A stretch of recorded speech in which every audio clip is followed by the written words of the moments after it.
साथियों नमस्कार, जय श्री कृष्ण, जय महेश। माहेश्वरी विचार मंच जो आपके सामने चेंज विद द चेंज के नाम से अनेक विचार पुष्प ला रहा है, ऐसे ही विचार पुष्पों की अगली कड़ी जोड़ने के लिए मैं आपके सामने उपस्थित हूँ। मुझसे पूर्व भाई अरुण जी कल्याणी ने आपसे अपने विचार रखे थे और अपने विचारों की अंत में उन्होंने उस दिन एक मुद्दे को छुआ था और उसी मुद्दे को लेकर मैं आगे बढ़ रहा हूँ, और वो है वर्चुअल मीटिंग्स, इसके फ़ायदे और क्या इसके कोई नुकसान भी है। साथियों, हम जानते हैं कि ज़रूरत ही आविष्कार की जननी है। Necessity is a mother of invention. ये एक सत्य है। मानव का इतिहास भी इसी पर निर्भर है पूरा। सोचिए, आज से कुछ माह पूर्व अगर आपको कोई कहता कि पिछले 3-4 माह से आप जैसा रहने वाले हैं या जैसे रह रहे हैं, ऐसा अगर आपको इससे पूर्व कोई कहता तो क्या आप उस पर विश्वास करते? बिल्कुल नहीं। जिसकी हम कल्पना भी नहीं कर सकते, ऐसे परिस्थितियों में आज हम रहते हैं, मजबूरन रह रहे हैं। परिस्थिति ने विवश कर दिया है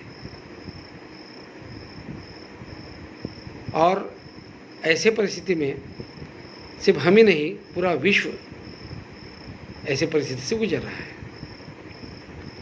ये एक सच्चाई है। अब दूसरी एक सच्चाई जो मैंने पहले आपको बताई कि जब भी इंसान को किसी चीज़ की ज़रूरत थी, उन्होंने इतने हाथ पार मेरे इतना सोचा और अपनी उस ज़रूरत को पूरा किया। इस महामारी ने हमें घर के अंदर तो बैठने पे मजबूर कर दिया, लेकिन हम कहाँ चुप बैठने वाले थे।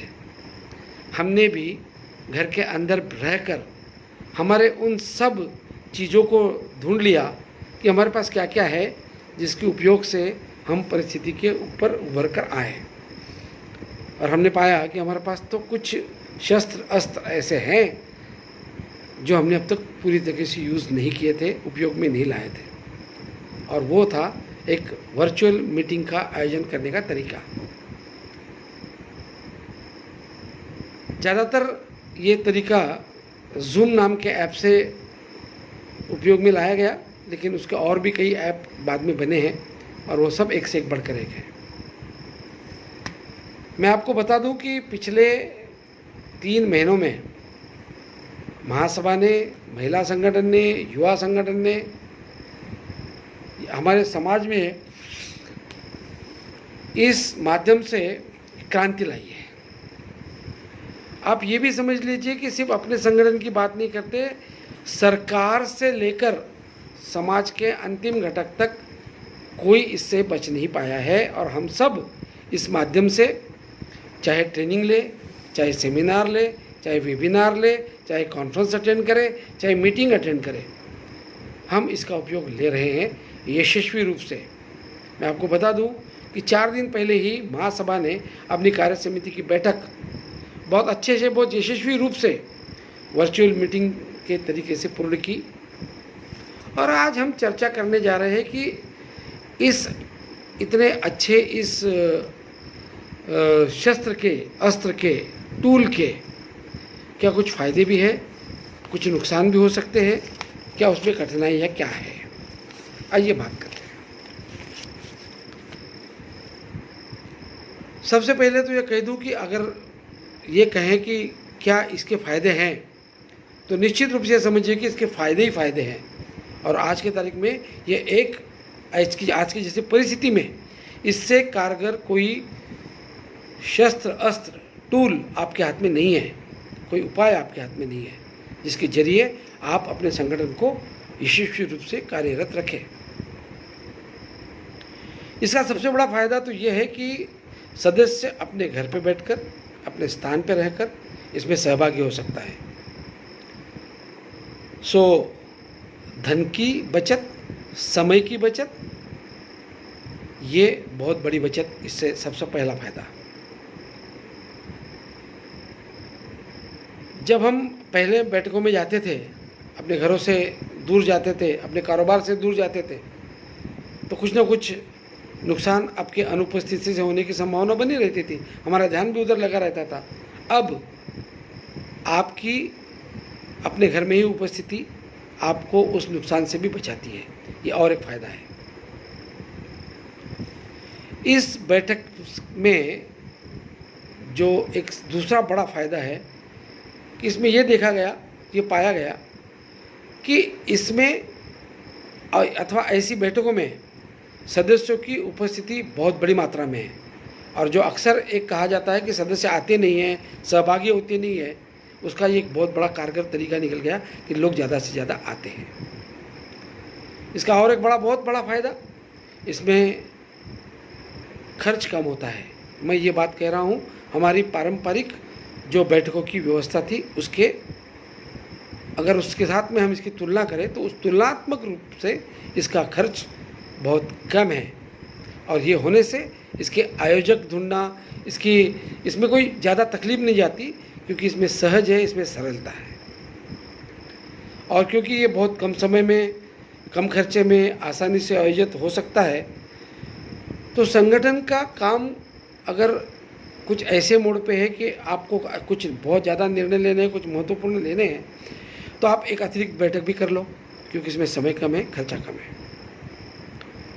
ये बैठक में और एक फ़ायदा ऐसा है कि जब ये मीटिंग हो रही है तो कोई भी सदस्य अपने घर में बैठ के अपने चाहे फ़ोन से चाहे आपके लैपटॉप से पूरी प्रोसीडिंग, पूरी कार्यवाही का आप रिकॉर्ड कर सकते हैं।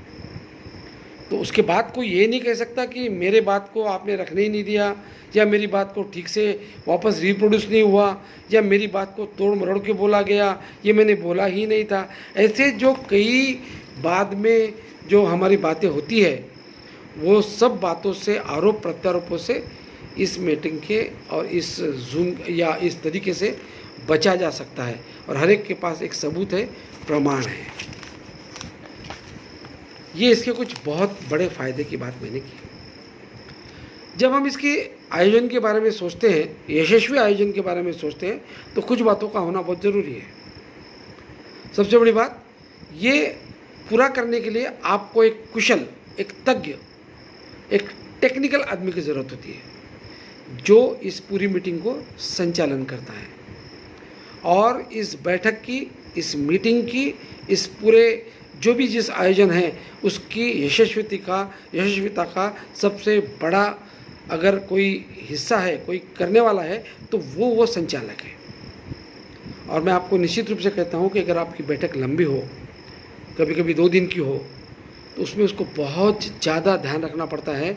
एक साथ इतने लोग, इतनी बातें, क्योंकि स्क्रीन के ऊपर आपको 20 से ज़्यादा लोग दिखते नहीं हैं, वो सब की ओर ध्यान रखना, उसके लिए बहुत ज़्यादा ऊर्जा उस व्यक्ति में लगती है। ये एक बहुत बड़ी इसकी रिक्वायरमेंट है। और उस व्यक्ति को ये भी ज़रूरी है कि उसके साथ में आधुनिक तंत्रज्ञान के सभी उपकरण उसके पास होना ज़रूरी है।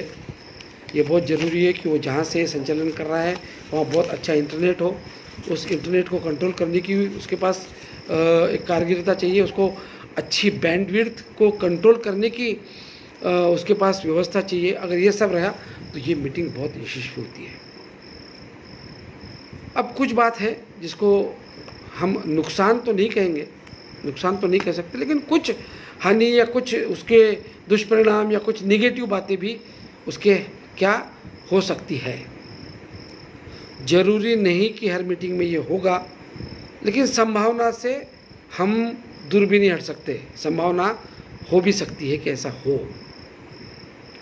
सबसे पहली बात, बैठक का संचालन करने वाला व्यक्ति अगर निरपेक्ष भाव से काम नहीं कर रहा हो तो इस पॉसिबिलिटी से इनकार नहीं किया जा सकता कि कुछ सदस्यों पर, विशेषता जो विरोधी विचार वाले हो, उनके ऊपर अन्याय होने की संभावना से आप इनकार नहीं कर सकते। हो सकता है ऐसा। दूसरा एक प्रॉब्लम इस साथ में ऐसा है कि हम आज भी देखते हैं कि समाज के बहुत से भाई ऐसे हैं हमारे, जो खुद को जो नए उपकरण, नई उपलब्धियाँ है उसे थोड़ा थोड़ा दूर रखते हैं। आज भी वो अपने आप को उसमें उतना नहीं जोड़ते, उनके पास वो जानकारी नहीं लेते। विशेषता जो बुजुर्ग है वो तो और ज़्यादा डरते हैं। तो ऐसे जो हमारे सदस्य हैं वो शायद इसमें उतने अच्छे से सहभागी ना हो, और अच्छी सहभागिता ना होने से शायद वो इसका विरोध भी कर सकते हैं। एक और प्रॉब्लम इससे में ऐसी जुड़ी है कि जो समाजगण छोटे जगहों पर, तालुका प्लेस या उससे भी नीचे जगह हो, तो आज निश्चित ही हमारे पास जो इंटरनेट अवेलेबल है, हम 4G तक पहुँचे हैं, लेकिन ये 4G सब जगह एक जैसा नहीं है। कई कई जगह उसकी उपलब्धता के ऊपर सवाल है। तो जहाँ उपलब्धता, उसकी पावर कम है, वहाँ के सदस्यों की सहभागिता शायद इतनी अच्छी ना हो, इसलिए उनको पूर्णतः जुड़ने में असमर्थता हो सकती है। लेकिन मैं आपको कहता हूँ, निश्चित तौर पर कहता हूँ कि ये जो बातें हैं, जो मैंने इसके थोड़ी नुकसान की बात भी कही, ये बहुत कम समय की बात है, क्योंकि इसके फ़ायदे इतने ज़्यादा है कि इसकी उपयुक्तता को देखकर शायद अब गवर्नमेंट भी, सरकार भी इसको और तेज़ी से अच्छा करे, क्योंकि उनको भी इसकी उपयुक्तता बहुत ज़्यादा है। और मैं तो ये कहूँ कि आगे चलकर जब हम ये कोरोना से निपट जाएंगे, मुझे लगता है कि इस दौरान हम जिन फ़ायदों को जो देख रहे हैं, शायद हम यह कहें कि भाई मीटिंग करना हो ना तो वर्चुअल करो, बहुत इफ़ेक्टिव है, बहुत अच्छी है। जो प्रॉब्लम्स की मैंने बात कही उसके ऊपर, सबके ऊपर सॉल्यूशन है, उसके ऊपर उसका एक इलाज है। इसलिए हम उन सब जो नुकसान को हम फ़ायदों में कन्वर्ट कर सकते हैं। मैं निश्चित आपको ये कहूँगा कि हम सबको चाहिए कि हम भले ही आज अपने आप को थोड़ा जानकार समझते भी हो, इसको और अच्छे से समझ लें। अगर नहीं समझते हो तो बेसिक समझाए। हमें आज के समय में ये ज़रूरी है कि हमारे सदस्यों को इसके कुछ मैनर्स और एटिकेट्स भी समझाने होंगे, क्योंकि समझ के भी लोगों को कभी कभी ध्यान में नहीं आता कि कैसे पार्टिसिपेट करें। हम अपने घर में बैठे हैं, लेकिन आप ये भूल जाते हैं कि हम सबको दिख रहे हैं। तो उसके मैनर्स और एटिकेट से भी हमें सदस्यों को अवगत कराना होगा कि आप जब घर में बैठे हैं तो किन बातों का ध्यान रखें, कैसे बैठे, कहाँ बैठे, कैसे आपका आसपास का माहौल रखें। क्योंकि ये अगर आपका घर ठीक नहीं होगा तो उसका तकलीफ दूसरों सदस्यों को हो सकती है। इसे कई बातें इन वर्चुअल बैठकों के बारे में हैं। मुझे लगता है ये भी एक प्रशिक्षण का विषय आगे चलकर होने वाला है। लेकिन हम सब ये बातों को समझें, सीखें, और ये जो वर्चुअल मीटिंग्स, ये जो हमारे सामाजिक जीवन का अविभाज्य घटक होने जाने वाली है, निश्चित रूप से होगी, आने वाले समय में और ज़्यादा होगी। हम उसको समझें और अपने जीवन का हिस्सा बनाएं और उसका भरपूर उपयोग लें। मैं पुनश्च आप सबको एक बार अभिवादन करता हूँ, साधुवाद देता हूँ। आपने मेरी बात ध्यान से सुनी, इसलिए आपका धन्यवाद भी देता हूँ। जय महेश।